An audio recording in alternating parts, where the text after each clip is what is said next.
여호와께서 모세에게 명령하신 대로 이스라엘 자손이 제비 뽑아 레위 사람에게 준 성읍들과 그 목초지들이 이러하니라.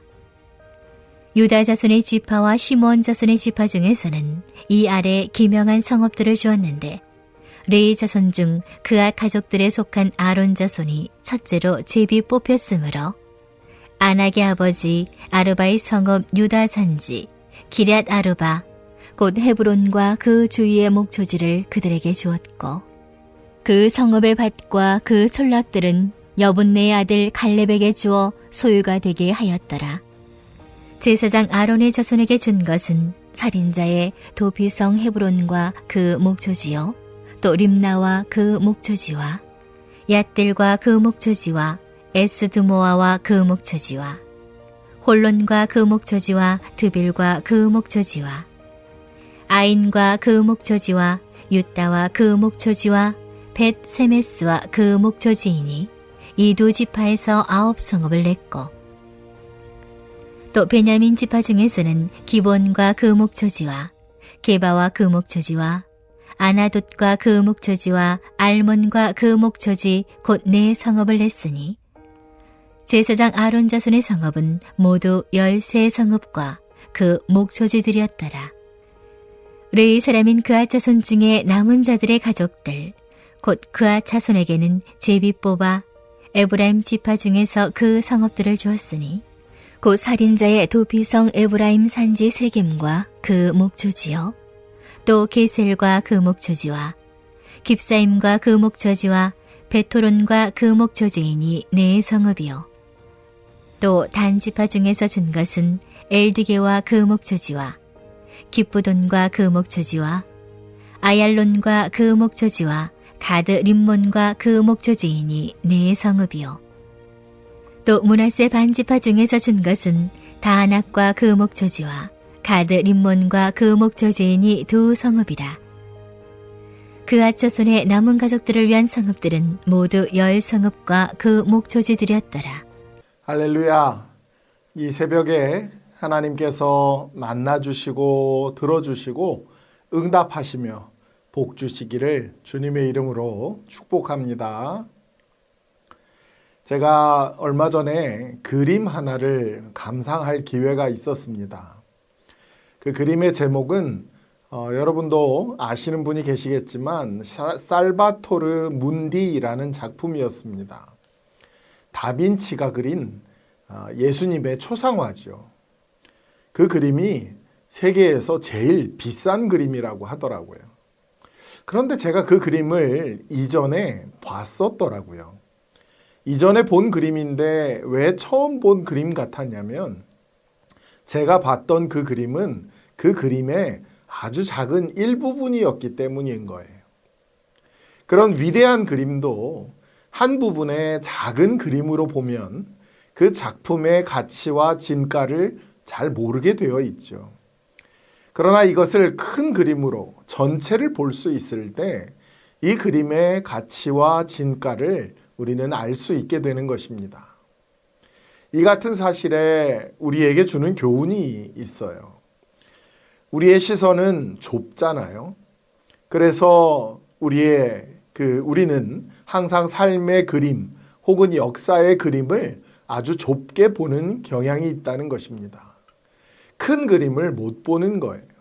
문제는 내가 좁게 보는 그것이 하나님의 계획이라는 큰 그림을 간과하게 할 수 있다는 것입니다. 그래서 우리는 내 삶에 펼쳐지는 그림을 해석할 때 이것이 하나님의 관점에서 보면 큰 그림일 수 있겠다라는 생각을 하는 것이 중요하다는 것이죠. 제가 바라기는 오늘 말씀을 통해서 저와 여러분의 삶이 그 삶의 작은 그림들이 하나님의 큰 그림 속에 머물 수 있게 되기를 간절히 소원합니다. 오늘 본문은 하나님께서 레위 자손에게 허락하신 성읍들을 소개하고 있죠.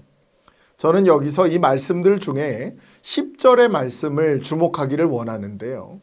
여러분 10절을 통해서 우리에게 알려주시고 계시는 사실이 무엇일까요? 첫 번째는 성읍 분배의 방식이 제비뽑기였다는 거고요. 두 번째는 그 제비뽑기에서 레위의 세 아들 중 그핫의 자손들, 그핫의 가족들이 이 분배의 대상이 되었다는 거예요. 성읍을 분배하는데 제비뽑기로 결정했답니다. 그렇게 제비를 뽑았더니 첫 번째로 그핫 가족이 뽑혔다는 거예요. 여러분, 여기에는 어떤 의도가 있는 걸까요? 이것은 다분히 의도적인 것입니다. 그핫 자손들이 거주할 성읍을 사람이 결정한 것이 아니라 하나님께서 결정하신 것이라는 걸 드러내는 것이죠. 즉, 이 과정이 철저히 하나님의 계획 속에 있다라는 것이고요. 다른 말로 하면 이 이면에는 이 사건이 하나님의 큰 그림 속에 있었다라는 것입니다. 그럼 질문이 생기죠. 하나님의 큰 그림은 뭘까? 왜 그핫 자손을 첫 번째로 선택하셨을까? 왜 이들에게 이 땅을 허락하신 것일까? 여러분, 이것을 이해하려면 먼저 그핫 자손에 대해서 우리가 좀 알 필요가 있어요. 그핫 자손은 레위 지파 중에서 가장 중요한 임무를 맡고 있는 이들이었습니다. 민수기 3장에도 나오지만 그핫 자손들에게는 성소를 전적으로 책임지고 관리할 의무가 있었죠. 구체적으로는 증거궤와 상과 등잔대와 또 제단과 성소에서 봉사하는 데 쓰는 그 모든 휘장 같은 그런 것들을 돌보는 것이 그들의 책임이었고 그들의 임무였습니다. 그러니까 쉽게 말하면 그핫 자손은 이스라엘 전체의 예배를, 이스라엘 전체가 드리는 예배를 전적으로 책임졌던 사람들이었다는 것이죠. 또한 이들이 분배받은 성들의 그 위치들을 보시면 그 위치는 유다 지파의 영토 안에 있었습니다. 이것도 사실 굉장히 중요한 의미를 갖는데요. 이 뒤로 수세기가 지나는 동안 여러 가지 경랑의 파도 속에서 유일하게 살아남는 지파가 유다 지파입니다. 이 유다 지파의 영토 안에 예루살렘 성전이 있었죠. 그러니까 하나님은 지금 하나님을 예배하는 일만큼은 끊어지지 않도록 하나님의 큰 그림 속에 지금 그핫 자손의 땅 분배라는 작은 그림 조각을 그리고 계신 것입니다. 그래서 이들이 첫 번째로 제비 뽑힌 것이고 하나님은 이들을 의도적으로 유다 지파의 영토 안에 두신 것입니다. 여러분, 한번 생각해 보세요. 여러분이 가나안에 들어갔습니다. 이제 땅을 분배하게 돼요. 그럼 여러분은 어떤 땅을 받고 싶으실까요? 당연히 좋은 땅을 받고 싶죠. 그럴 수 있습니다. 그게 사람의 마음이죠. 그건 모두가 같고 저도 그렇습니다. 기왕이면 지금 좋은 게 좋은 거라고 생각하지 않을까요? 그러나 그 생각에는 문제가 있습니다. 우리의 생각과 판단이 하나님의 큰 그림을 무시할 수 있다는 것이죠. 여러분, 오늘 본문을 보시면 11절에서 의도적으로 이 여호수아 14장에 나오는 말씀을 빌려서 여기에 기록해 놓고 있습니다. 그리고 또 하나 갈렙이 땅을 분배받는 내용도 여기에 기록이 되어 있죠. 갈렙이 이 산지를 내게 주소서라고 할 때 이 산지는 좋은 땅이었을까요? 안 좋은 땅이었을까요? 객관적으로 봤을 때 그 땅은 좋지 않은 땅이었습니다. 그러나 갈렙은 그 땅을 원했어요. 누구보다 먼저 나서서 이 산지를 내게 주소서라고 고백했죠. 왜 그랬을까요? 첫째는 그 땅을 하나님께서 약속하셨기 때문이고, 둘째는 그 땅 자체는 별로 좋지 않지만 물자를 수송할 때 중요한 거점 지역이었기 때문이기도 했습니다. 하지만 중요한 건 세 번째죠. 마지막 부분이에요. 왜 이 산지를 달라고 했느냐? 좋지도 않은 그 땅을 왜 달라고 했느냐? 만약 다른 사람이 그곳에 가서 또다시 불평하고 그들은 너무 강하고 우리는 메뚜기 같습니다 라는 그 고백을 한다면 그것 때문에 이스라엘이 겪게 될 고통과 방황에 대해 갈렙은 알고 있었던 것이죠. 그래서 하나님, 아무도 원하지 않는 이 땅, 이 척박한 땅, 이 고난의 땅, 하나님 이 산지를 내게 주소서라고 말했던 것입니다. 여러분, 그앗 자손의 성읍 분배 이야기를 하면서 이 성경을 쓴 저자는 이 본문을 의도적으로 이야기하고 있습니다. 성경이 저와 여러분을 향해 소리 없이 외치고 있는 거예요. 하나님의 큰 그림을 보라. 당장 내 앞에 있는 작은 이익, 작은 그림에 함몰되지 말고 우주를 관장하시는 하나님의 역사, 그분의 관점에서 너의 삶을 해석하고 선택해라. 사랑하는 여러분, 이 말씀을 꼭 기억하시기를 축복합니다. 여러분 계속해서 땅 분배에 관한 말씀을 보시면 어떤 자손은 굉장히 좋은 땅을 받는 것 같아요. 그런데 어떤 자손은 굉장히 안 좋은 땅을 받는 것 같기도 합니다. 그런데 역사적인 관점에서 보면 이게 계속 바뀌고 뒤집어져요. 정말 안 좋은 땅이라고 생각했던 헤브론, 결국에는 정말 역사적으로 중요한 의미를 지닌 땅이 됩니다. 반면에 예를 들어 아셀 지파가 부여받았던 그 땅은 정말 부의 축적이 보장된 땅이었죠. 하지만 사사기에 보면 이 때문에 동족을 배신하는 일들이 발생하고요. 또 어떤 땅은 좋았던 것 같았는데 교만 때문에 오히려 이 땅이 주변 국가들이 차지하려고 하는 격전의 중심지가 되고 마는 그런 역사로 바뀌기도 합니다.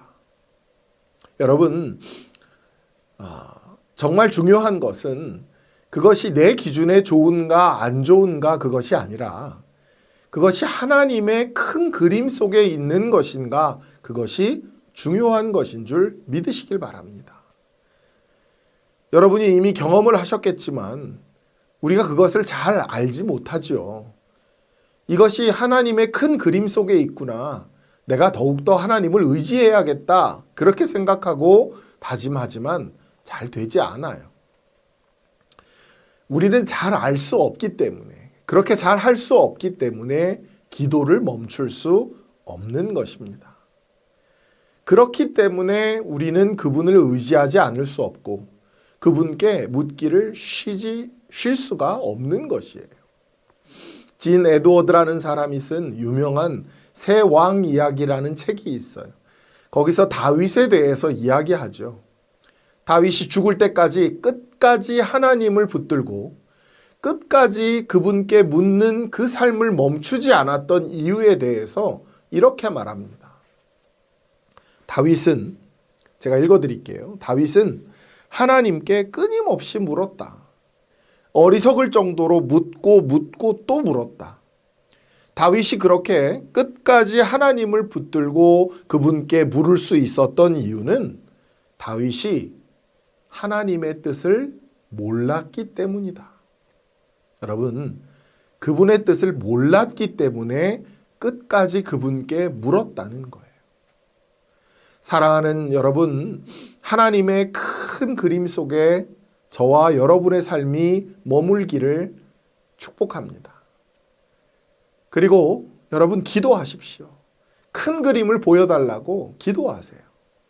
물론 그렇게 기도해도 큰 그림이 보여지지 않을 수는 있으나 그러나 분명한 것은 그 연약함 때문에 그 우리의 연약함 때문에 저와 여러분의 기도는 멈추지 않게 될 것입니다. 우리는 평생 그분을 의지할 수밖에 없을 것이고 우리의 연약함으로 인하여 그 연약함이 우리의 유익함으로 변하게 될 것을 여러분 믿으시기를 주님의 이름으로 축원합니다. 우리 말씀을 의지해서 기도하겠습니다. 주님의 계획과 준비하심을 신뢰하게 하여 주시옵소서.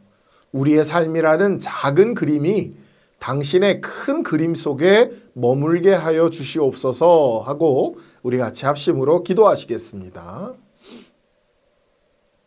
그리고 또 하나 기도할 것은 이 주님 오심을 기다리시는 이 기간, 대림절 기간, 우리의 마음이 욕심에 물들지 않고 친히 낮고 천한 이 땅에 오신 예수님, 예수 그리스도를 닮아가는 절기가 될 수 있도록 우리 같이 기도하시겠습니다.